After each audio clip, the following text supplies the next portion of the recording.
बढ़ते आगे, वाराणसी में गुप्ता परिवार की सामूहिक हत्याकांड की खौफनाक कहानी उलझी हुई है। करोड़पति कारोबारी राजेंद्र गुप्ता के परिवार की हत्या की गई थी। कल तक पत्नी और 3 बच्चों की हत्या के बाद राजेंद्र की सुसाइड की थ्योरी थी, जो जांच के बाद अब पलट गई। पुलिस ने राजेंद्र की मां, घर में काम करने वाली नौकरानी और पड़ोसियों से अलग अलग बात की। परिवार का इतिहास खंगाला, जिसके बाद पुलिस की जांच अब कई पहलुओं पर टिक गई है कि कहीं इस हत्याकांड को अंजाम देने वाला कोई और तो नहीं। बताया गया है कि मृतक राजेंद्र गुप्ता अपने पिता की हत्या में जेल भी जा चुका था और अभी कुछ दिन पहले ही जेल से छूट कर आया था।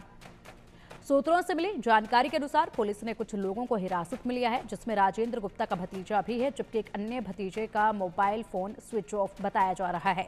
पुलिस उसकी लोकेशन ट्रेस करने में जुटी हुई है। हमारे संवाददाता पंकज चतुर्वेदी की रिपोर्ट देखिए।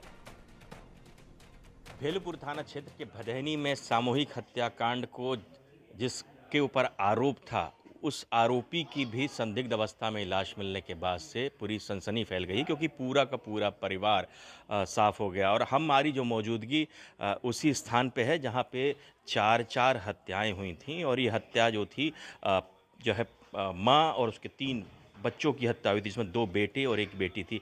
तो ये राजेंद्र गुप्ता का आवास है, जहाँ पे आप देख सकते हैं कि यही वो स्थान है जहाँ पे हत्या हुई थी। और आपको बता दें कि इसमें अगर हम जानकारी के मुताबिक लगभग 20 से 25 कमरे इस मकान में हैं और दर्जनों की संख्या में इसमें किराएदार भी हैं। और जो सबसे महत्वपूर्ण बात है कि ये आप देख सकते हैं, जो राजेंद्र गुप्ता की पत्नी है, उसका शव प्रथम फ्लोर पे यानी कि फर्स्ट फ्लोर के एक रूम में पाया गया। और उसके बाद उसके तीनों बच्चों का जो शव है वो दूसरे रूम में पाया गया। तो शुरुआती दौर में जिस तरीके से बताया जा रहा था कि राजेंद्र गुप्ता ने ही इस हत्याकांड को अंजाम दिया है। और देख सकते हैं ये रास्ता है ये ऊपर जाने का। तो पहले जिस व्यक्ति के ऊपर शंका जाहिर की गई थी, पुलिस ने भी उसके ऊपर यही शंका जाहिर की थी कि उस व्यक्ति ने ही जो है अपने परिजनों की हत्या की और फरार हो गया। पुलिस इस तफ्तीश में जुटी थी कि तब तक कुछ देर बाद पुलिस के होश फाख्ता हो जाते हैं, जब एक शव और बरामद किया जाता है और उसकी जो शिनाख्त की जाती है वो आरोपी राजेंद्र गुप्ता के रूप में उसकी शव की शिनाख्त की जाती है। और बता दें आपको कि राजेंद्र गुप्ता की हत्या हुई या आत्महत्या हुई, ये भी अभी अनसुलझे पहलू हैं। इसमें भी पुलिस अभी गुत्थी सुलझाने में लगी हुई है। और जो आपको दिखाना चाहेंगे कि ये देखिए भवन है, जैसे मैंने बताया कि दर्जनों की संख्या में यहाँ पे किराएदार हैं। और ये 20 से 25 कमरे का 3 मंजिला 4 मंजिला मकान है, जहाँ पे दर्जनों की संख्या में किराएदार भी रहते हैं। और कहीं ना कहीं इस हत्या के पीछे बहुत बड़ा जो है रहस्य है, षड्यंत्र छिपा हुआ है। अभी भी पुलिस की पूरी मौजूदगी, अब देखिए अभी भी यहाँ पे पुलिस का यहाँ पहरा है।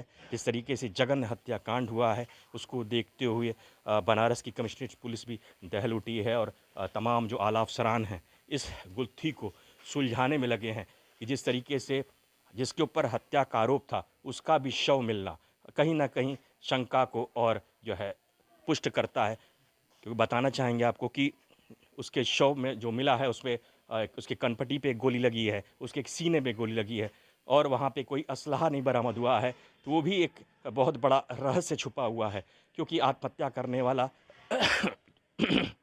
आत्महत्या करने वाला अपनी कनपटी मारता है तो असलहा उसके आसपास रहता है, पर असलहा बरामद ना होना ये भी कहीं ना कहीं बहुत बड़ा एक रहस्य गहराता जा रहा है। हालांकि पुलिस तमाम पहलुओं पे काम कर रही है और 1-2 लोग को हिरासत में लेके पूछताछ भी की जा रही है। हमारे जो सूत्र बताते हैं, सूत्र के अनुसार एक व्यक्ति को हिरासत में लेके उससे गहन पूछताछ की जा रही है। और जो शक की सुई है कहीं ना कहीं उसके भतीजों पे भी जा रही है। जिस तरीके से उसके जो 2 भतीजे थे, जो जानकारी के मुताबिक, सूत्रों के मुताबिक बताया जाता है, एक भतीजे ने कहा था कि हम अपने पिता की हत्या का बदला लेंगे।